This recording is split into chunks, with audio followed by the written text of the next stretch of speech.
계시는 회장 최경희입니다. 반갑습니다. 코로나 때문에 비대면 교육을 해야 해서 저희가 이렇게 영상 작업을 하는데 선생님들이 잘 보고 배우셔가지고 수업에 충실하게 임하실 수 있도록 그렇게 협조를 해주시면 너무 감사하겠습니다.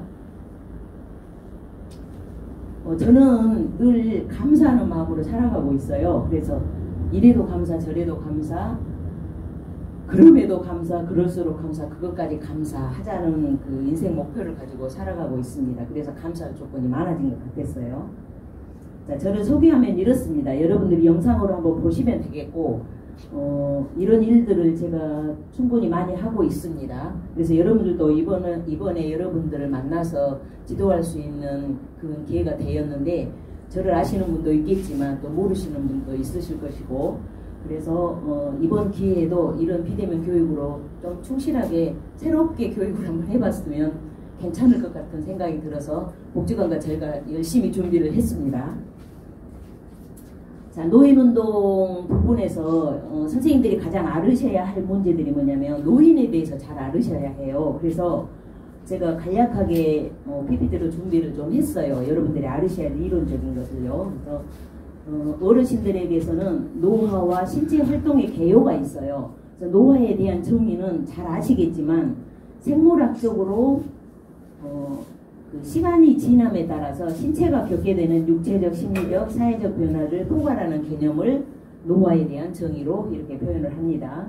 노화의 구분은 연대기적 나이, 즉 태어나서부터 성장 사춘기 지나 성년기 지나 생리적으로 노화되어 사망에 이르기까지의 그 과정을 연대기적 나이라 그러고, 기능적 나이는 연령이 증가하면서 신체의 생리적 기능, 즉 시각, 청각, 운동의 능력, 심리적 동기, 건강 상태 등이 저하되는 과정을 기능적 나이, 또는 거기에서 잘 유지함으로 인해서 조금 더 덜 노화가 되는 그런 상태를 기능적 나이라고 생각하시면 되겠습니다. 자, 노인에 대한 분류를 보시면요. 고령화 사회는 65세 이상의 인구 비율이 7% 이상 14% 미만이에요. 고령 사회는 65세 이상의 인구 비율이 14% 이상 20% 미만이고요. 초고령화 사회는 65세 이상의 인구 비율이 20% 이상인 것을 초고령화 사회라고 말합니다.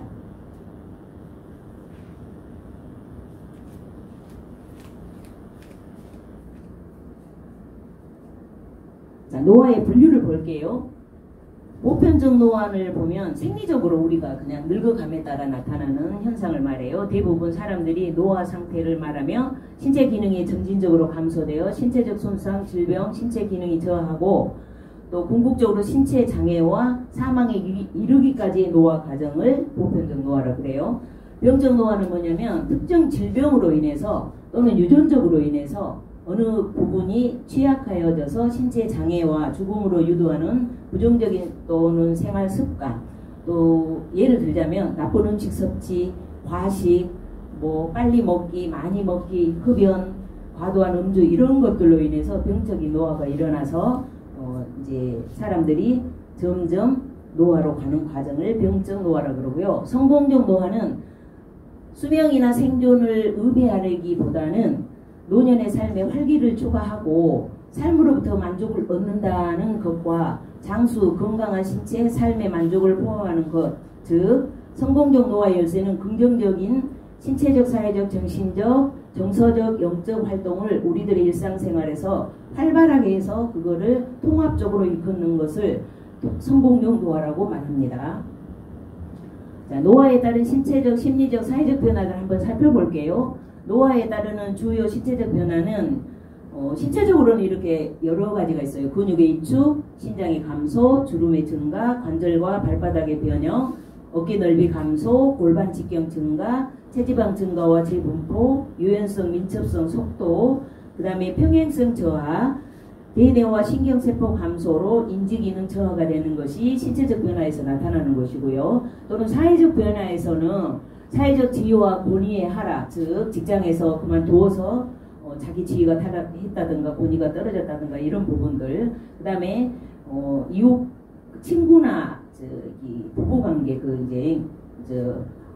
거기에서 사별적인 이유로 인해 가지고 이제 혼자 있게 돼서 고독감이 발생하는 그런 문제, 그다음에 권력의 감토와 경제적 능력의 약화로 인해 가지고 이제 그 사회적으로 노화에 따르는 변화가 있고요. 노인 체육은 또한 노인 사회의 건강 유지를 핵심으로 하는 건데 그런 노인 체육 시설이나 활용을 잘 하지 못해서 일어나는 노화가 있고요. 신체적으로서는 건강하지 못한 분이 여가 생활에서 완전히 소외돼요. 나는 건강하지 못하니까 안 하겠다. 활동도 안 하겠다. 이런 부분들로 인해서 사회적인 변화가 일어나는 것입니다. 또한 노화에 따른 심리적인 변화를 한번 살펴보면 노화가 되면 자연적으로 건강이 쇠퇴가 돼요. 그런데 그 건강 쇠퇴된 것을 너무 많이 비관하면서 계시는 분들이 많이 있는데 그런 건강 쇠퇴로 인해서 심리적인 변화가 일어나가지고 외롭고 우울증 걸리고 막 그렇게 생기는 그런 것들. 그 다음에 경제적인 불안입니다. 왜냐 경제활동을 할 수가 없기 때문에 자신들이 써야 할 돈은 병원에 가서 써야 하고 써야 할 돈은 많이 있는데 경제적으로 확보가 되지 못한 상태에서 오는 그 불안, 그 다음에 생활에 부적응해서 오는 불안감 등이 있어요. 왜냐하면 그 노화가 돼서 불편하기 때문에 활동을 마음대로 못하니까 거기에 대해서 좌절감 그런 것들이 일어남으로 인해서 오는 불안감들이 있습니다. 그 다음에 개인의 자주성 상실로 인해서 의존심이 증대가 돼요. 내가 못하니까 능력이 없으니까 자식들을 의지하고 친구를 의지하고 가족을 의지하면서 가족들에게는 부담이 되고 자기는 힘드는 그러한 상태. 그 다음에 신체적 쾌락에 대한 흥미가 감소해요. 왜냐하면 모든 것이 몸의 활동이 활발하지 못하니까 거기에 대해서 뭐 다른 데서 프로그램을 해도 자기는 할 수 없으니까는 나는 못하겠어. 이거 재미없은 것 같아 하면서 스스로 그냥 흥미를 잃어버리는 그런 상태. 그 다음에 사회적 신분과 경제 능력의 상실로 인한 열등감이에요. 아까도 말을 했지만 사회에서 활동을 하던 사람이 이제 정년을 하게 되고 이제 노화가 오게 되고 그럼으로 인해서 경제적 능력도 상실되고 또한 사회적으로도 신분이 더 하락되고 이래서 오는 그런 심리적 변화로 인해서 이제 거기에 대한 노화가 또 빨리 오는 사람이 있고 그거를 극복한 사람은 좀 더디 오는 사람도 있고 이런 변화가 있습니다. 다음은 노화와 관련된 이론, 생물학적 이론을 한번 볼게요. 유전적 이론에서는 이렇게 이제 생물학자들이 많이 이제 연구를 하셔가지고 보셨는데 수천 개의 유전 인자가 질병 발병에 유의미한 역할을 한다는 이론으로 인간의 세포는 제한된 숫자만큼의 분할할 수 있으며 유전학적으로 계획되어 있다는 겁니다. 퇴화되어 간다는 거죠. 그 다음 손상 이론으로 보면 세포 손상의 누적이 세포의 기능 장애와 괴사를 결정한다는 것입니다. 왜냐하면 우리가 늘 젊어서 팔팔했을 때처럼 그렇게 팔팔하게 그리고 움직이면 좋겠지만 그렇게 되지를 못하잖아요. 늙어가면은요. 그래서 이제 그 세포 손상이 자연적으로 오는 건데 그 자연적으로 오는 것을 감당하지 못해서 또 많이 힘들어하시는 그런 부분들이 있는데 그 세포 손상은 자연적으로 일어난 것이기 때문에 어쩔 수 없는 노화는 따른다고 보겠습니다. 그래서 이 자유기 이론에서는 활성산소 자유기에 의해서 즉 활성산소란 내가 활동하는 그 자유기에 의해서 세포 손상에 누적으로 각종 질병 위험과 방사선 유해 물질이 발생을 합니다. 그다음 교차 결합이 있어요. 말하자면 DNA 손상이 된다는 이론인데요. 결합 조직의 커다란 분자의 교차 결합이 일어나면서 폐나 신장, 혈관, 그 다음에 소화계, 근육, 인대, 근위 탄력성 감소, 즉 단백질 콜라겐 분자가 교차 및 결합함으로써 피부, 혈관 등 탄력을 잃게 되는 것입니다. 그래서 이렇게 됨으로 해서 생물학적으로 이론이 늘 나타나고요. 그 다음에 점진적 불균형 이론이 있는데 생물학적 기능 노화에 따른 중추신경계와 내분비의 불균형 초래로 인해 가지고 호르몬의 불균형 및 부족으로 생리적, 대사적 불균형이 초래가 돼서 이런 노화의 현상이 나타나는 그 이론을 주장하고 있습니다. 학자들께서요.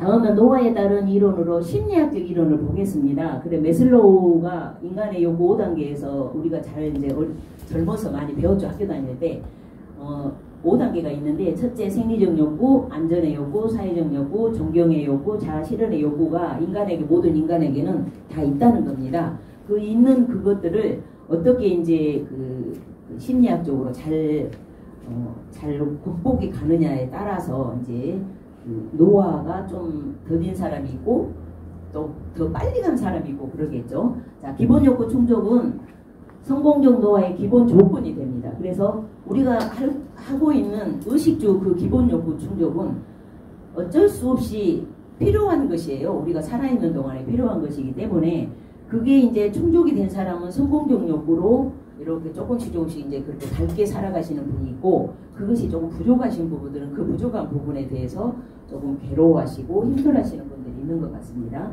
그다음에 낮은 수준의 욕구는 다음 수준의 욕구 전에 충족되어야 하는데, 즉 다시 말하면 무슨 말이냐면 내가 약간 부족한 부분 그런 것들을 노력을 해서 다음 조금 더 나은 단계, 지금 저 단계다 그러면 중단계까지 욕구 충족을 해가면서 그렇게 가야만이 심리학적으로는 조금 덜 힘드는 건데, 그 욕구 충족을 잘 하실 수 있는 분과 잘 하실 수 없는 분들이 구별되어 있다는 것이에요. 그 다음에 기본 욕구 충족과 자아 실현의 초월 시 성공적 노화가 이루어집니다. 즉 말하자면 아까도 조금 전에 기본 욕구 충족 설명할 때 말씀드렸지만, 기본 욕구 충족이 의식주의 기본 욕구 충족이 실현될 때 자아 실현도 같이 가면서 성공적 노화로 이루어진다라고 보시면 되겠어요. 자, 에릭스의 발달 이론 이런 것들은 꼭 그 노인운동을 하면서 필요한 것은 아니지만 그래도 선생님들께서 상식적으로 알아두시면 훨씬 어르신들을 접하실 때 좋은 결과를 낼 수 있을 것 같아서 이런 것들을 제가 이론적인 부분에서 준비를 했습니다.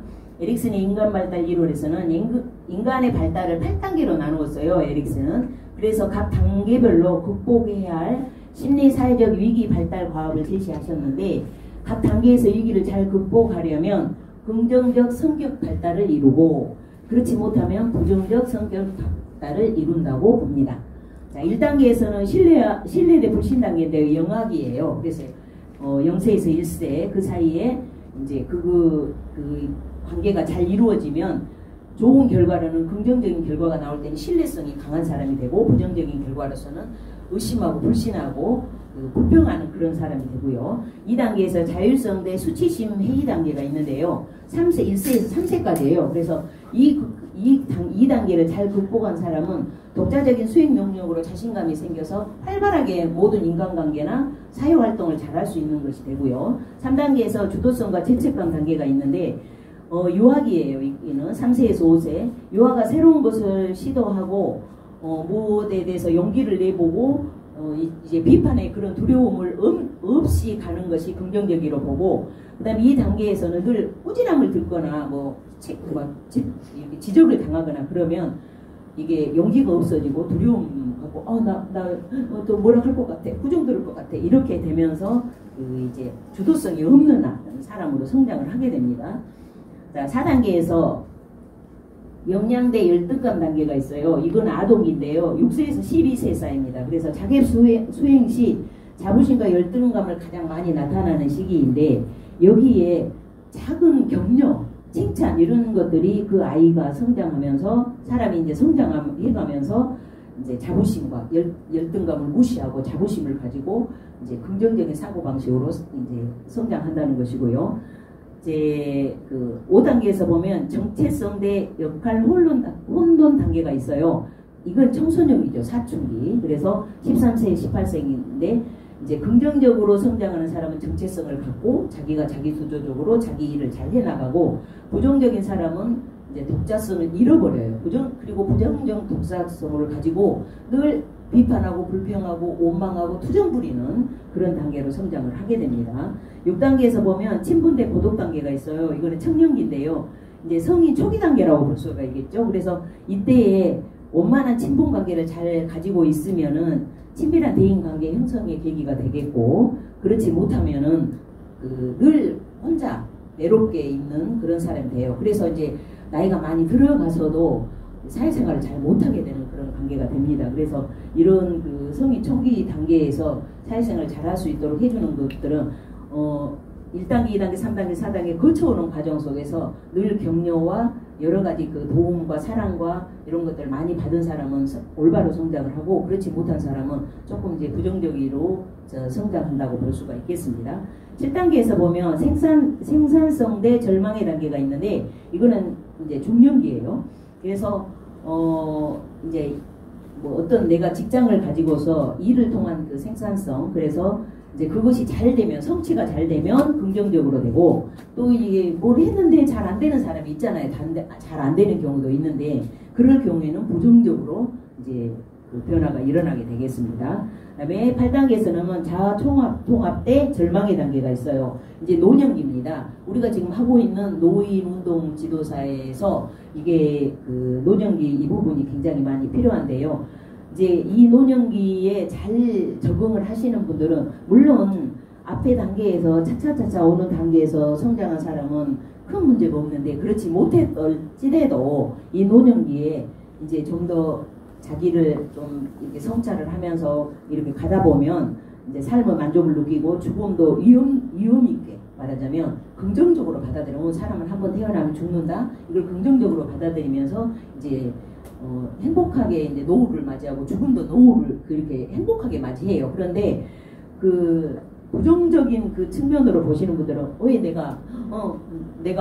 나는 왜 고생만 하다 죽어? 왜 이렇게 되지? 이렇게 하고 내가 벌써 죽어야 돼? 말은 종말에 대한 죽음에 대한 이런 것들도 좌절감 그 외로움 부정적인 이런 것들로 해서 굉장히 고통을 받으면서 이제 죽음을 맞이하게 되는 경우가 있습니다. 그래서 우리가 선생님들도 이렇게 살아가시는 동안에 이거 보실 때 이런 그 에릭슨의 발달 단계 이론을 살펴보면 어려서부터 여러분들이 이제 아이들도 성장을 시키고 양육을 하고 있으실 거고 선생님들도 사회생활 하시는 걸 있으실 건데 이럴 때 나의 독자성만 중요하거나 나만 위해주라는 그런 생각들을 버리시고 지금부터 사회생활 하실 때 조금씩 양보하고 배려하고 이해해주는 그런 폭으로 간다면 행복한 노후를 맞이하실 수 있으리라고 봅니다.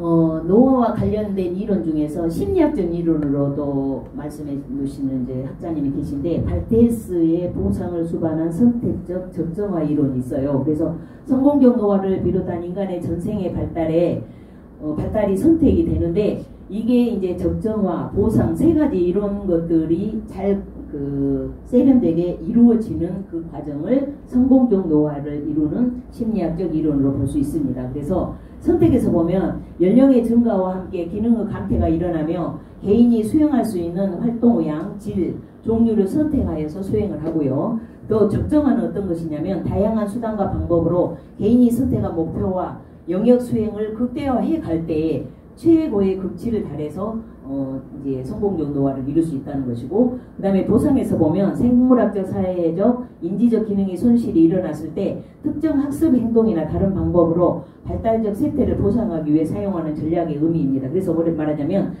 노인운동을 한다는 것은 이런 이제 보상적인 차원을 받는다고 보면 되겠습니다. 그래서 우리 몸이 항상 20세 이후 한 20세 되기 전부터 하여튼 쇠퇴는 일어나요. 항상 더 발달되지는 않아요. 쇠퇴는 일어나는데 이거를 보상할 수 있는 것은 뭐냐면 운동을 꾸준히 해주고 자기 생각을 긍정적으로 바꿔갈 때 이제 이런 발테스가 말하는 성공적 노화의 보상을 받을 수가 있을 것 같습니다. 자, 노화에 따른 손실이 있더라도 개인의 능력에 적합한 행동을 선택하고 최적화하며 손실한 것을 보상함으로써 성공적 노화를 이룰 수 있다는 것이 발테스가 말하는 심리학적 이론입니다. 그 다음에 수명 또는 생물학적 건강, 정신건강, 인지적 효능, 사회적 능력 및 생산성, 개인적 통제, 생활 만족 등 7가지를 성공적 노화의 지표로 제시를 발테스는 하였습니다. 노화의 사회적 이론을 보겠습니다. 사회학적 이론이요. 그래서 활동 이론에서는 일생에 걸쳐 일생생활에 정신적, 신체적 활동을 지속하는 사람은 건강하고 행복하게 늙는다는 이론이고요. 연속성 이론은 성공적으로 늙는 사람은 긍정적 건강습관, 그 다음에 긍정적 선택, 생활방식, 인간관계를 중년부터 노년까지 지속하는 사람이라는 것이에요. 노년이 아니고 중년부터 젊어서부터 지속하는 사람이라는 것이고 과거 자신의 역할과 비슷한 대체 역할을 유사한 수준으로 유지하려고 노력하는 사람, 즉 롤 모델을 놔두고 저 롤 모델처럼 나도 저런 생활 습관과 그런 생각을 가지고 살아가고 노력을 해야 되겠다라는 그런 노력을 하면은 성공적 노화를 돕는다는 주장입니다. 분리이론에서는 노인이 삶의 현장에서 벗어나 사회적 역할이 감소하고 사회로부터 자발적으로 물러나 사회적으로 분리되어 소극적인 노후 생활을 만족하는 과정입니다. 그래서 왜냐면 이런 경로당에 제가 가서 어르신들을 상대하고 복지관에 가서 어른들을 상대해보면 어떠냐면 아이고 선생님 늙었으니까 좀 봐줘. 늙었으니까 이것밖에 될 수 없어. 이렇게 생각을 하시면서 늙었는데 뭐 대충 해도 되지. 이렇게 체조나 춤이나 이렇게 가르쳐드리면 이렇게 말씀하시거든요. 이것이 이제 본인이 스스로 분리를 한다는 이론이에요. 그러니까는 이런 것은 좋지 않으니 적극적으로 참여를 하셔서 성공교문도로 갈 수 있도록 선생님들이 거기에서 잘 피드백을 해주시면 좋을 것 같습니다. 그 다음에 하이문화 이론은요. 노인이 가지고 있는 공통적 특성과 사회문화적인 요인 등에 의해서만 노인만이 집단이 형성되어 그 집단 내부에서 빈번한 상호작용을 통해 노인 특유의 하이문화가 형성된다는 이론인데요. 즉 말하자면 경로당과 복지관의 수준이 달라요. 그래서 이제 제가 보면은 경로당에 오시는 어르신들은 엄청 건강이 안 좋은 상태, 그 다음에 80이 넘으신 분들, 이런 분들만 경로당에 가야 된다고 생각하시고, 좀 뭐 65세나 되신 분, 나는 아직 경로당 갈 때는 아니야, 이렇게 말씀하시는 분들이 계시더라고요. 근데 복지관에도 오시는 분들이나 문화센터 오시는 분들이 본인들이 이렇게 하이문화 이론을 이루어요. 그래가지고 충분히 문화센터나 복지관에 오실 수도 있는데 내가 뭐 거기 나이가 80이 되셔도 오실 수 있거든요. 90이 되셔도 오실 수 있는데 내가 뭐 거기 가겠어? 거기는 젊은이들이나 가는 곳이야. 이렇게 이제 스스로 하이문화로 분리하시는 분들이 있는데 그런 것들은 좋지 않다는 것을 잘 선생님들께서 잘 알려드리시고, 그래서 그분들이 적극적인 노후 생활을 잘 활용하실 수 있도록 도와드리는 것이 좋을 것 같습니다. 자, 노인운동의 효과를 보겠습니다. 노인운동의 개념으로 먼저 볼게요. 노인운동에서 실체 활동은요, 일상생활 활동을 포함하며 에너지를 소모하는 권력근에 의한 신체의 모든 움직임을 원활하게 해줄 수 있는 그 신체 활동을 하는 것이에요. 그 다음에 건강은 질병이나 손상이 없을 뿐만 아니라 육체적, 정신적, 사회적으로 완전한 상태를 건강하다고 보겠고요. 웰빙은 뭐냐면 육체적, 정신적 건강의 조화를 통해 행복하고 아름다운 삶을 추구하는 삶의 유형이나 문화를 통틀어서 일컫는 웰빙이라고 말합니다. 그래서 요즘에는 웰빙 많이 하죠. 그거는 뭐냐면 신체 활동을 통해서 건강해져가지고 웰빙으로 가자. 궁극적인 목적으로 이렇게 주장하시는 것이라고 보면 되겠습니다. 그 다음에 운동은 어떤 뜻이냐면 체력을 향상시키기 위해 수행되는 계획되고 구조화된 반복적인 신체 움직임으로써 에너지를 소모하는 골격근에 의해 이루어지는 삶의 질에 영향을 미친다고 생각합니다. 그래서 우리가 이제 노인운동을 이제 배우실 건데, 이론을 하고 나서 배우실 건데, 그거는 뭐냐면 이제 결국에는 궁극적인 웰빙으로 가기 위한 운동, 이것이 이제 중요하다고 보겠어요. 그래서 건강해야만이 웰빙 생활을 할 수 있는 것이잖아요. 그러니까 이제 노인운동을 하실 때 선생님들이 잘 배우셔서 이제 잘 가르쳐드리면 좋겠습니다. 자, 체력은요, 인간의 생존과 활동의 기초가 되는 정신적, 신체적 능력이에요. 그래서 방어 체력은 뭐냐면 생존 및 건강을 위협하는 요소, 자, 스트레스에 방어하는 체력, 최대한의 체력, 지금 아주 최소한의 체력이 방어 체력이에요. 그건 꼭 있어야 될 체력. 그 다음에 행동 체력은 신체가 활동할 때 필요한 체력, 운동할 때 있을 수 있는 체력. 그러니까 방어 체력이 필요도 하고 행동 체력도 필요도 하겠죠. 그러면 노인운동을 하거나 웃음치료나 레크레이션을 활동을 통해서 그런 것들이 충분히 보충이 될 수 있는 것입니다. 자, 노인운동의 효과를 한번 살펴볼게요. 노인운동의 역할이 있는데요. 첫 번째로 노인의 스포츠 활동은 성인, 청소년과 많이 다릅니다. 그래서 그 노인운동도 좀 종류별로 다 다르게 구성을 해서 작품을 짜야 되겠고요. 노인의 여가 생활이 운동의 전부인 경우가 대부분이에요. 보면은 노인의 여가 생활을 어디선 저도 경로당을 가보면 뭘 하시냐면 화투 치는 거, 그 다음에 앉아서 뭐 얘기하시는데 좋은 얘기도 있지만 나무 얘기하는 거, 그거 외에는 없고 이제 복지관이나 뭐 다른 지자체에서나 제공을 해줘서 경로당에 찾아가는 봉사로 가서 운동을 시켜드릴 때 그때 하는 거. 그렇지 않고 운동을 또 좋아하시는 분들은 걷기 운동, 주변을 걷는 거, 그거 외에는 노인의 여가 생활에서 하시는 게 특별히 없어요. 근데 그것도 열심히 하시는 분들은 보통 막 이 프로그램 저 프로그램 찾아다니면서 하시는데, 그렇지 않으신 분들은 딸랑 하나만 하고 그냥 안 하고 계시는 분들이 있는데 그건 결국에는 본인의 손해가 되겠죠.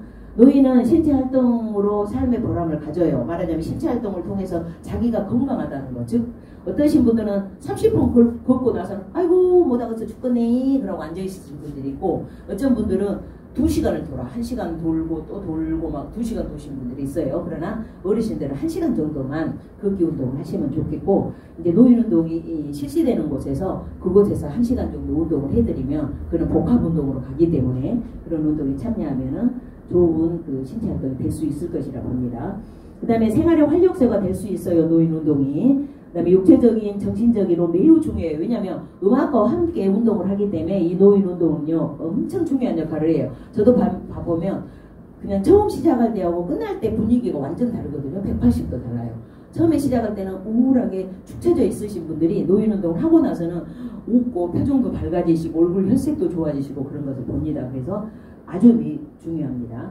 운동이 수명 영향에도 미쳐요. 그러시겠죠. 건강하면은 건강하게 오래 사실 수 있는 거죠. 그러나 아파가지고 요양원이나 요양병원에 계시면서 그냥 수명만 연장하고 있다면 너무나 슬픈 일이기 때문에 운동은 아주 중요합니다.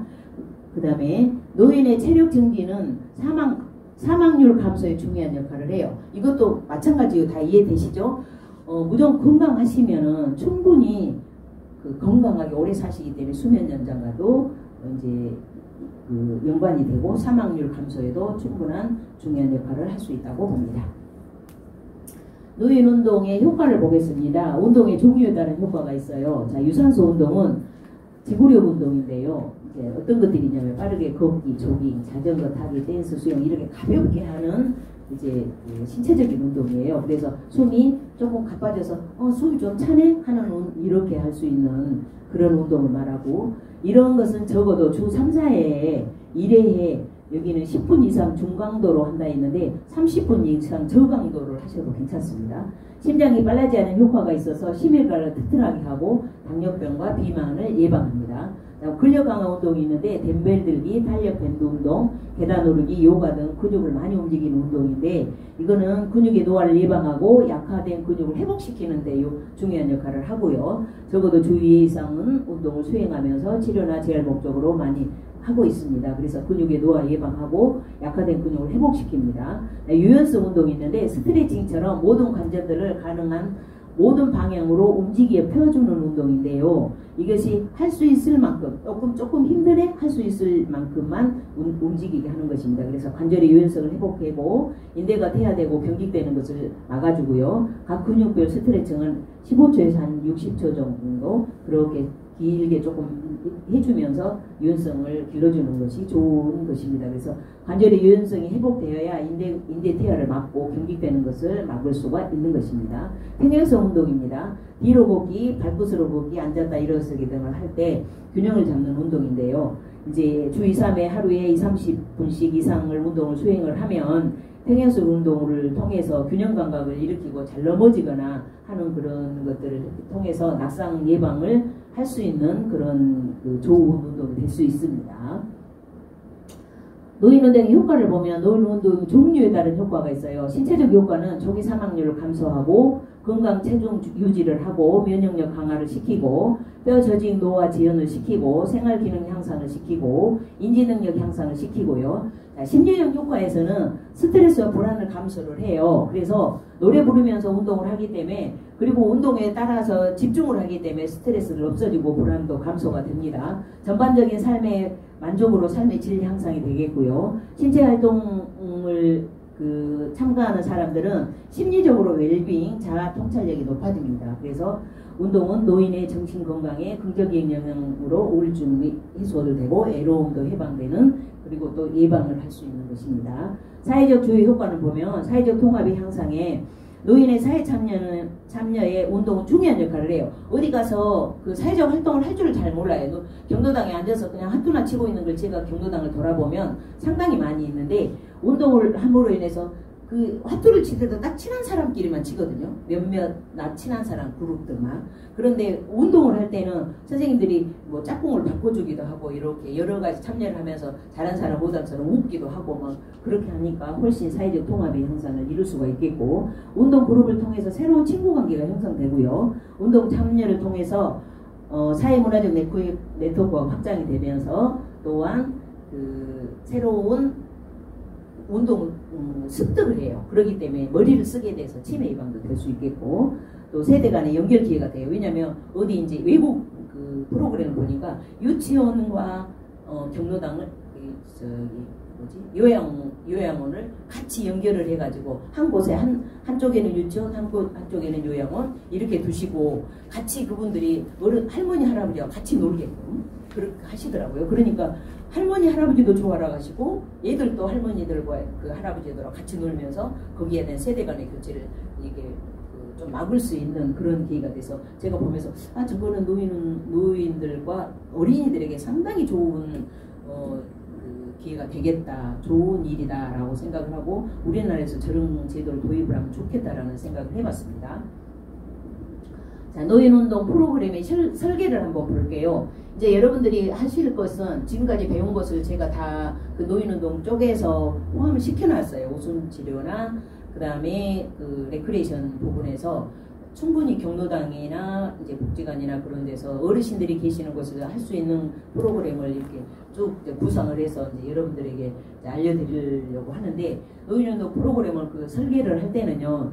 노화에 따른 노인들의 생리적 기능을 감퇴하고 체력뿐만 아니라 모든 감각이나 호흡 기능 이런 게 다 약화되기 때문에 이러한 여러 가지 조건을 고려해서 운동 프로그램을 설계를 해야 돼요. 그냥 선생님이 할 수 있는 것, 선생님이 좋아하는 것을 한 것이 아니라 노인운동 프로그램은 노인에게 맞는 눈높이 교육을 해드려야 되거든요. 근데 대부분 어떤 선생님들은 젊은 선생님들은 또 자기들이 그 젊으니까 젊은 수준에만 맞춰서 하려고 그래요. 그럼 어른들이 뭐라고 하냐. 지 혼자 잘 놀다 가네 이렇게 말을 합니다. 그러니까 그런 일이 일어나지 않도록 하시고요.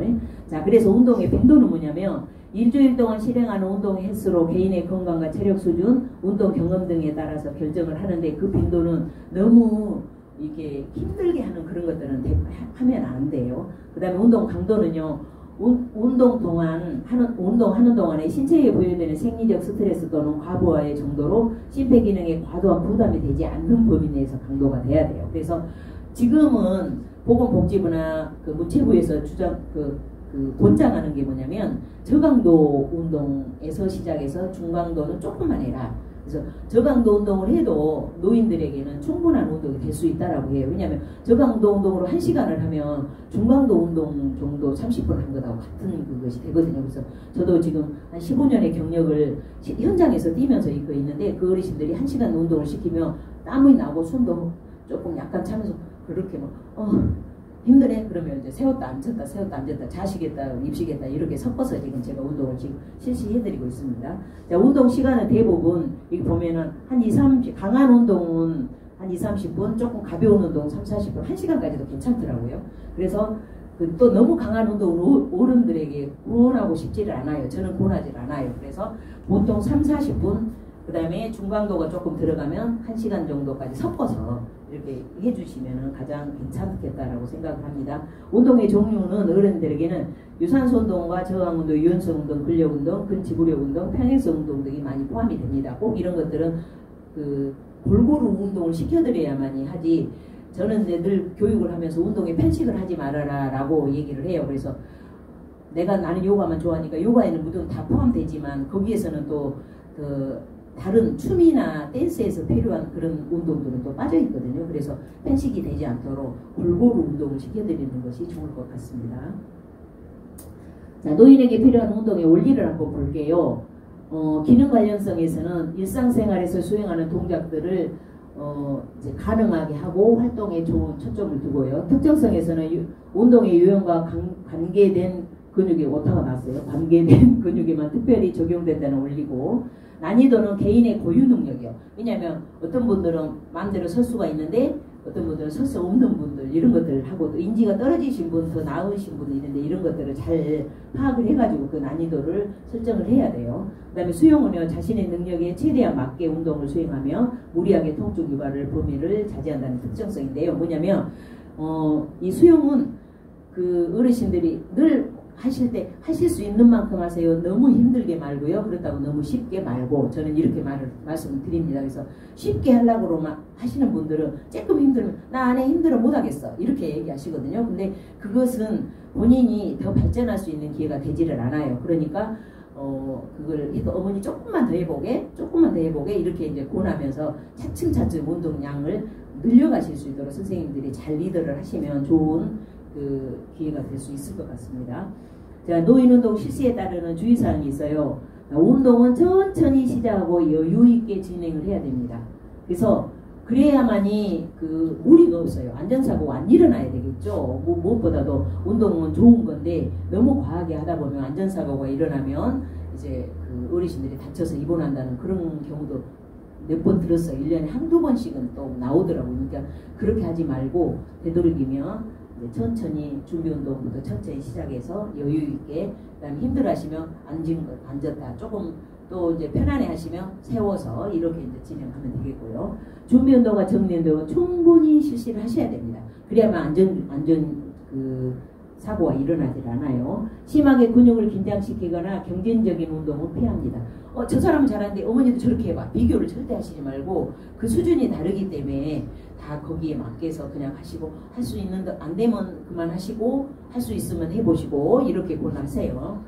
그 다음에 운동의 소능도를 증가시키기 위해서 운동 및 일상 신체활동 증진의 필요성과 효과에 대해서 강조하고 이전의 생활습관과 조화를 이루면서 운동을 하도록 연장을 해요. 왜냐하면 나는 다리가 아프고 허리가 아파서 안 돼. 그걸 못해. 그러면 저는 이제 이렇게 하죠. 그럼 어머니 저 어르신 이렇게 그냥 앉아서 엉덩이로 이렇게 걷는 거 그렇게 하실 거예요? 그것은 아니죠. 그것은 그렇게 하면 안 되지. 그러니까 저는 그러죠.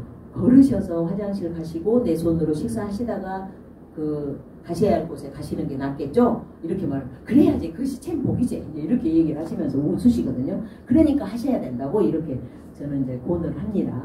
그 다음에 날씨 등 외부 환경 및 개인의 신체 상태에 따라서 운동 강도, 운동량을 조절을 해야 하고요. 대상의 욕구, 건강상태. 어떤 데는 대상의 욕구에서 얘기 말씀드릴게요. 어떤 데는 뭐냐면 나는 그 요가만 좋아해. 나는 민요 춤이나 그런 것만 좋아해. 나는 댄스만 좋아해. 어르신들이 지금 20명이 있다 그러면 각양각색도 틀려요. 어떤 분들은 나는 트로트가 좋은데 나는 민요가 좋은데 이렇게 해요. 그러면 선생님들이 설득하셔야 되겠죠. 왜냐? 때로는 그래요. 그러면 민요도 좀 넣어보고 트로트도 좀 넣어보고 이렇게 할까요? 그리고 요가 동작은 모든 운동 동작이 다 들어있습니다. 그 다음에 댄스 동작도 약간 들어있습니다. 그러니까 어머니들 선생님 따라서 믿고 하면 좋은 운동이 될 겁니다. 이렇게 설득을 하시면 괜찮을 것 같아요. 굳이 고집하시는 분들이 있다면 그분들이 이제 복지관이나 문화센터 찾아가셔서 그 맞는 프로그램을 하셔야 되겠죠. 그 다음에 운동 전 운동 시 혹은 운동 후 수분 공급을 공장하세요. 이런 경우 있어요. 화장실을 가고 싶은데 선생님 눈치 보고 못 가는 경우 있어요.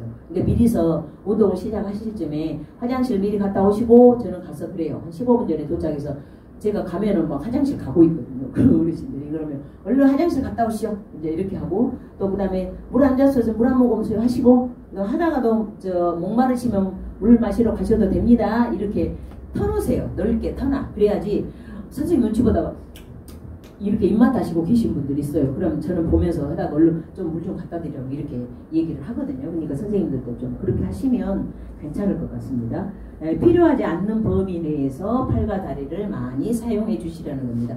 필요하면 안 돼요. 약간 필요하려하네 이 정도까지만 하시면 되겠어요. 운동할 때 탄력 부위를 의식하면서 실시를 하셔야 돼요. 왜냐하면 어디 하는데 너무 늘렸어요. 여기 운남동 저기 몇 단지인가 옛날에 제가 그 노인운동 했던 그 장소에 요가 선생님이 했는데 다리 찢기를 했던가 봐요. 그래가지고 그게 파열이 돼가지고 너무 많이 찢기를 해서 파열이 돼가지고 입원했다고 그러면서 하더라고요. 그러니까 그렇게 하시지 말고 그 부위가 어느 정도 조금 자기가 좀 땡기네 이 정도까지만 꼭 하실 수 있도록 하세요. 운동에 의한 피로가 축적되지 않도록 충분한 휴식을 하실 수 있도록 권장을 해주시는 게 좋고 운동에 적합한 복장과 신발 착용이 권장을 합니다. 근데 이래요. 나는 체육복이 없어요. 이제 요즘에는 막 이래요. 그러면 저는 그러죠. 어머니 어르신들 아버지들이 이제 그 추리닝 같은 거 하고 어머니들은 뭐냐면 몸빼 바지 몸빼 그거 요즘에 스판 겁내 많더만 그러면서 이제 그런 것으로 입으시면 된다고 이렇게 얘기를 합니다. 그 다음에 경로당에서 할 때는 두터운 그 스포츠 양말 같은 거, 그래서 미끄럼 방지 있는 거, 그런 것들을 사용을 해주면 좋아요. 왜냐면 복지관 바닥이 장판이기 때문에 때로는 미끄러워요. 그러니까 그 스타킹 같은 거 신으면 미끄러워서 큰일 나요. 그러니까 그거는 스타킹을 신으셨으면 차라리 벗고 맨발로 하시라고 하시면 되겠습니다. 음식물 섭취 후 한두 시간 이후에 가벼운 운동으로 시작을 해서 점진적으로